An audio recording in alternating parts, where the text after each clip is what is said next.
మేము అసోసియేషన్ ఒకటి ఫామ్ చేసి మన ఏజ్ 1 గేట్ దగ్గర అప్పుడు కూడా మేము సంతాలు తీసుకొని సుమారు 7-8 లక్షలు పెట్టి ఒక ఇల్లు కట్టాము సార్, ఒక రూమ్ కట్టాము సార్. ఇలాంటి రెండు కమాండెంట్ గారు సురేంద్ర గారు సార్ 77 బ్యాచ్. ఆయనకే రిటైర్ అయిన ఇక్కడ ఉండడానికి లేదు, రిటైర్ అయిన క్యాంప్ కూడా అవడానికి లేదు సార్.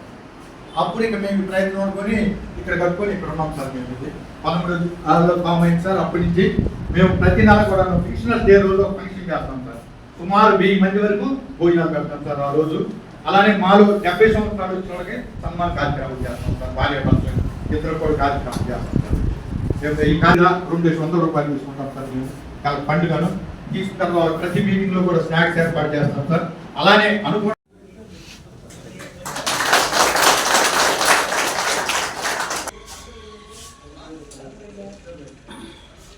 ఉన్నంత వరకు అంటే మనకి ఇండివిజువల్గా పవర్ ఉన్నంత వరకు కూడా ప్రతి ఒక్కరూ హీరోలమే. రిటైర్ అయిన తర్వాత we are a common man. So మీ కామన్ మ్యాన్కి నేను సపోర్ట్ చేస్తాను. అది ఎంతవరకు అనేటువంటిది అంటే నాకున్న పరిధిలో నేను 100% మీరు ఏవైతే చెప్పారో వాటిని ఫుల్ఫిల్ చేయడానికి ప్రయత్నం చేస్తాను. ముఖ్యంగా ఇప్పుడు చెప్పిన వాటిలో హార్ట్కి సంబంధించినటువంటి వాటిలో ఎయిమ్స్ వాళ్ళతోటి టైప్ చేసి ఒక మెడికల్ క్యాంప్ ఏదైనా కండక్ట్ చేసినప్పుడు డెఫినెట్గా you are all my family members in the 6th battalion family members. మీ యొక్క అనుభవాలు, మీ యొక్క సజెషన్స్ ఏవైతే ఉన్నాయో కొన్ని చాలా అవసరం. బట్ అవి తీసుకుంటారా తీసుకోరా అది డిఫరెంట్. సో నేనేం చేశానంటే ప్రతి బెటాలియన్లో చాలా వరకు గ్రీవెన్సెస్ సెల్ అని చెప్పేసి ఒకటి బాక్సులు పెట్టడం జరిగింది కొన్ని చోట్ల. మీరు కూడా మీకు your a common man, you can directly write with your numbers also. మీ పేరుతో కూడా రాయొచ్చు. అదే ఫోర్స్లో ఉన్నవాడైతే పేరు రాయలేడు. ఏదో డిసిప్లిన్ ఫోర్స్ అనో లేకపోతే ఇంకేదన్నా చెప్పి రాయలేరు వాళ్ళు. బట్ ఇప్పుడు మీరు రిటైర్ అయిన వాళ్ళు ముఖ్య గ్రీవెన్సెస్ సెల్ కంట్రోల్ రూమ్లో ఒక నెంబర్ సెల్ కూడా ఏర్పాటు చేశాం. సో ఆ నెంబర్ కూడా నేను మీ ప్రెసిడెంట్ గారికి ఎవరికో నేను ఇస్తాను. You can directly contact in the sense ఆ సెల్లోకి వస్తుంది. ఆ సెల్ నుంచి నేను యాక్షన్ తీసుకుంటాను. అతను ఒక భద్రతా లోన్ పెట్టాడా, లేకపోతే ఒక వెల్ఫేర్ లోన్ పెట్టిండా, లేకపోతే పైన ఏవో జరుగుతున్నాయి. ఒక ట్రాన్స్ఫర్ ఆర్డర్ కానీ, లేకపోతే ఒక మెడికల్ రీయింబర్స్మెంట్ బిల్ కానీ, ఈవెంట్ ఏవైతే ఉన్నాయో ఒక వాట్సాప్ గ్రూప్లోకి డైరెక్ట్గా వస్తుంది. నేను ఏదైతే శాంక్షన్ చేశానో ఆ ఆర్డర్ కాపీని డైరెక్ట్గా ఆ ఇండివిజువల్కి చేరే ఏర్పాటు అయితే చేస్తున్నాను. ఫర్ ఎగ్జాంపుల్ ఒక హౌస్ బిల్డింగ్ అడ్వాన్స్ తీసుకుంటున్నాడు, అసలు కమాండెంట్ ఏం చేస్తున్నాడో తెలియదు. అక్కడ ఒక ఎస్బీ వెరిఫికేషన్కి వెళ్తుంది, ఏం చేస్తున్నాడో తెలియదు, వాడికి ఎవరు చెప్పరు.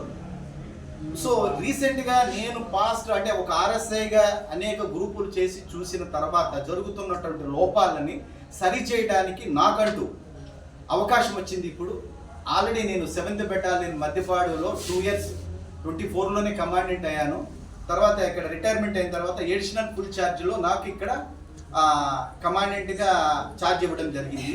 సో అది ఎన్ని రోజులు ఉంటాననేది కాదు, ఎన్ని రోజులు ఉన్నా ఏం చేసామన్నది ఇంపార్టెంట్. కాబట్టి దాన్ని దృష్టిలో పెట్టుకుని నేను చేసేటువంటి కొన్ని కార్యక్రమాలు చేస్తున్నాను. సో ఈ గ్రీవెన్సెస్ సెల్ అనేటువంటిది కూడా ముఖ్యంగా మీకు కూడా ఉపయోగపడుతుంది అనుకుంటున్నా.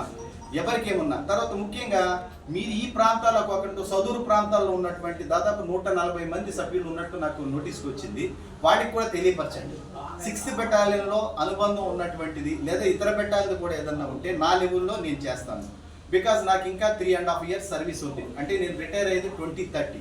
ఇఫ్ ఇట్ ఈస్ పాసిబుల్ వేరే బెటాలియన్ సమస్యలు కూడా మా కొలీగ్సే ఉంటారు కాబట్టి వాళ్ళకు కూడా చెప్పి చేయడానికి నా వంతు కృషి నేను చేస్తాను. సో ఆ గ్రీవెన్సెస్ వెళ్ళటం జరిగింది కాబట్టి మోస్ట్ ఆఫ్ ది పీపుల్ ఇక్కడ 6th బెటాలియన్ వాళ్ళే ఉంటారు. 6th బెటాలియన్ వాళ్ళు ఎవరైతే ఉంటారో వాళ్ళందరూ కూడా దాన్ని సక్రమంగా యూటిలైజ్ చేసుకోండి. ఫస్ట్ ఆఫ్ ఆల్ అది. తర్వాత ఇంకా మన ప్రెసిడెంట్ గారు చెప్పినట్టు హార్ట్కి సంబంధించినంత వరకు అది డైరెక్ట్గా లేకపోయినా కూడా ఒక ఏమంటారు పండగ చేసి 1000 మందికి భోజనాలు పెట్టే కంటే చిన్న స్నాక్స్ కార్యక్రమం ఏర్పరుచుకుని ఆ భోజనాలకి వచ్చేటువంటి ఖర్చుని మన సిబ్బందిలో ఎవరికైనా ఎంతో కొంత ఆల్రెడీ మీరు 15,000 ఇస్తున్నారు. ఇప్పుడు ఉన్నటువంటి పరిస్థితుల్లో 15,000 అనేటువంటిది చాలా మీగర్. ఇప్పుడు మెడికల్ ఎక్స్పెన్సెస్ చాలా ఎక్కువైపోయింది. సరే ఇంకో ఏమైనా 10,000 ఇవ్వగలరేమో. మీరందరూ కూడా కడుపు నిండిన వ్యక్తులే అని అనుకుంటున్నా. మీ ఎవరో పిల్లలు వాళ్ళు కూడా వెల్ సెటిల్ అయ్యి ఉండొచ్చు. సో మీరు ఆ ఒక్క పూట తినలేని పరిస్థితి అయితే కాదు అనుకుంటా. మై సజెషన్ మీరు ఆలోచించండి. ఆ రోజు 1100 మందికి భోజనం పెట్టడం అనే కంటే ఆల్రెడీ మనకి మహాశివరాత్రి, శ్రీరామనవమి, తర్వాత దసరాకి మనం ఎట్లాగో కార్యక్రమాలు చేసుకుంటాము. అందులో మీరందరూ కూడా భాగస్తులే, మేము కూడా మీకు దానిలో భాగస్తులమే. ఆ టైంలో మనం అందరం కూడా కలిసి భోజనాలు చేద్దాం. బట్ మీ కష్టార్జితం ఏదైతే ఉందో అది ఒక 5దో 10దో ఎక్స్ట్రా ఆవిడకి ఇస్తే బాగుంటుందేమో అని నాకు అనిపిస్తుంది. ప్రజెంట్ పాత బెటాలియన్ కంటే నా 7th బెటాలియన్కి నేను రేపు ఎల్లుండో నోటిఫికేషన్ ఇవ్వబోతున్నాను. Madhyapadu 7th battalion. అదేంటంటే ఇంతకు ముందు అయితే పర్మనెంట్ గా తీసుకునేవారు, అవి కూడా క్లాస్ 4 ఎంప్లాయీస్ మాత్రమే నోటిఫికేషన్ పడుతుంది. ముఖ్యంగా లోకల్ ఒంగోలు డిస్ట్రిక్ట్ ఉన్న వాళ్ళకి ఉపయోగపడుతుంది. ఒకవేళ ఒంగోలు డిస్ట్రిక్ట్ లో కనుక ఎవరన్నా లేకపోతే నెక్స్ట్ సరౌండింగ్ డిస్ట్రిక్ట్స్ లో వాళ్ళకి అవకాశాలు ఉంటాయి. ఆ నోటిఫికేషన్ పడినప్పుడు కూడా మీ అందరికీ తెలియపరుస్తాను.